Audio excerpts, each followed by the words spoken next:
بسم اللہ الرحمن الرحیم۔ السلام علیکم۔ میں فاطمہ فاروق ہوں۔ قبول اسلام سے قبل میں جینسا مولنجر تھی۔ نائجیرین نژاد امریکی تھی اور چونکہ آزاد معاشرے میں پلی بڑی تھی لہٰذا فحاشی کی لت لگی ہوئی تھی۔ عین جوانی میں میرے چار بوائے فرینڈز تھے اور ہر رات کوئی نہ کوئی میرے پاس ہوتا تھا۔ عمل غلاظت کی وجہ سے ہی مجھے گلے کا کینسر ہو گیا اور جب میں 24 سال کی ہوئی تو میرا مرض ناقابل علاج ہو گیا، یہاں تک کہ میری فیملی نے مجھے ایک فلاحی ادارے کے سپرد کر دیا جہاں پڑے پڑے میں موت کا انتظار کرنے لگی۔ میں شدید تکلیف سے تڑپ تو مجھے سکون آور انجیکشن دے دیا جاتا، باقی میرا کسی قسم کا کوئی علاج نہیں چل رہا تھا کیونکہ مرض اتنا بڑھ چکا تھا کہ ناقابل علاج ہو گیا تھا اور ادارہ مجھ پر مزید پیسہ لگا کر فنڈ ضائع نہیں کرنا چاہتا تھا۔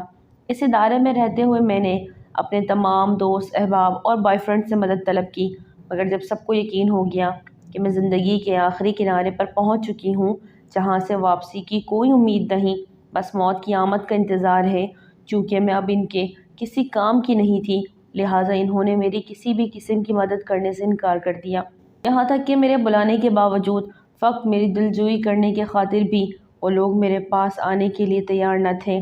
موت سے زیادہ تکلیف دہ لمحہ وہ تھا کہ جب میرے حسن کی داد دینے والے، میرے ساتھ جینے مرنے کی قسمیں کھانے والے مجھے چھوڑ گئے تھے۔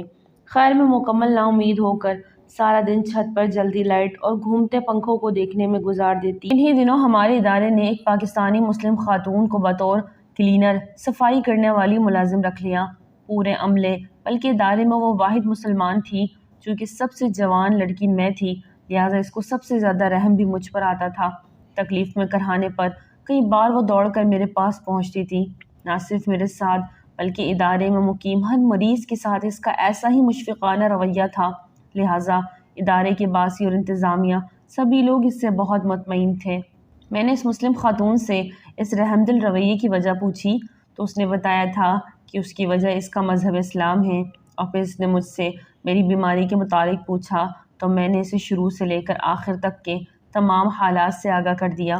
مجھ کو ملنے والے ڈاکٹرز، وزٹرز اور NGO کے تمام لوگوں میں سے واحد وہ پاکستانی مسلم خاتون تھی جنہوں نے مجھے کہا تھا تمہیں کچھ نہیں ہوگا، تم بچ جاؤ گی، اور یقین کریں اس کے الفاظ میرے لیے صحرا میں پیاس سے تڑپ کر مرتے ہوئے شخص جیسے تھے جس کی موت سامنے ہو اور اچانک برسات شروع ہو جائے، یہاں تک کہ وہ انسان سیراب ہو کر پانی پی لے۔ میں نے پہلی بار محسوس کیا کہ میں ابھی اور جی سکتی ہوں۔ مجھے پہلی بار لگا کہ کم از کم جتنی سانسیں باقی ہیں انہیں موت کے انتظار میں گزارنے کے بجائے موت کو ہرانے کی کوشش میں گزارنا چاہیے، مگر دوسری طرف جب میں ڈاکٹرز کی رپورٹ کے متعلق پڑھتی جنہوں نے میری موت کا مہینہ تک بتا رکھا تھا تو پھر مایوس ہو جاتی تھی۔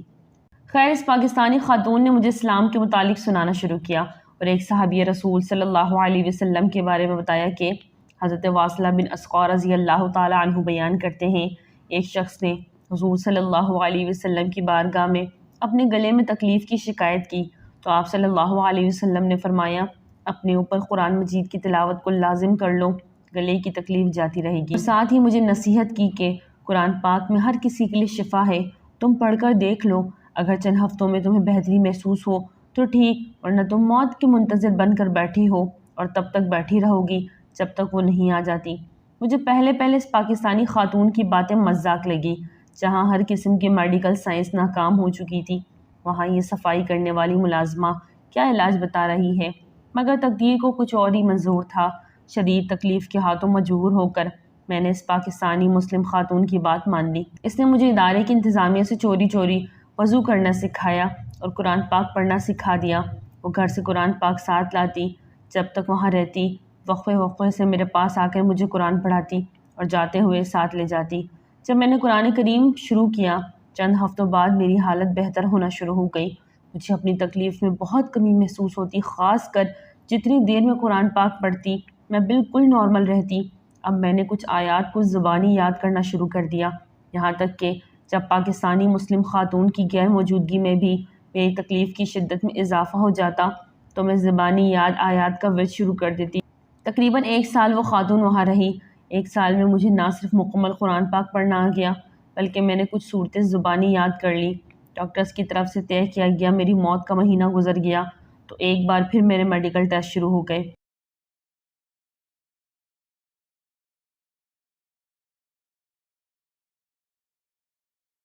اب کی بار میڈیکل رپورٹس میں کینسر کے بجائے گلے کی ایک اور بیماری آ گئی جو قابل علاج تھی، لہٰذا میرا علاج شروع ہو گیا۔ میرے گھر والوں کو پتہ چلا تو انہوں نے بھی مجھ سے میل ملاقات شروع کر دی۔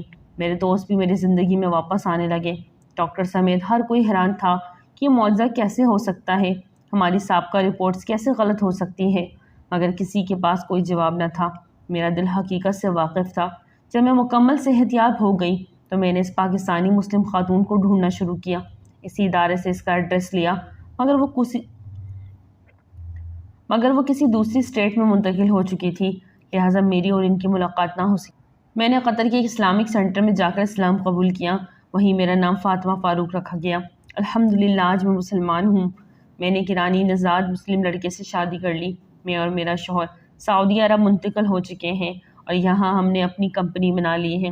میں آج بھی اس پاکستانی خاتون کے لیے دعا گو ہوں اور میرا ماننا ہے کہ راہ ہدایت کی طرف آنے میں اس کا بہت بڑا ہاتھ تھا، اب میرا ایمان اس بات پر پختہ ہو گیا کہ قرآن پاک میں شفا ہے۔ سبحان اللہ۔ اگر ویڈیو اچھی لگے تو لائک کریں، چینل کو سبسکرائب کریں اور دعاؤں میں یاد رکھیں۔ السلام علیکم۔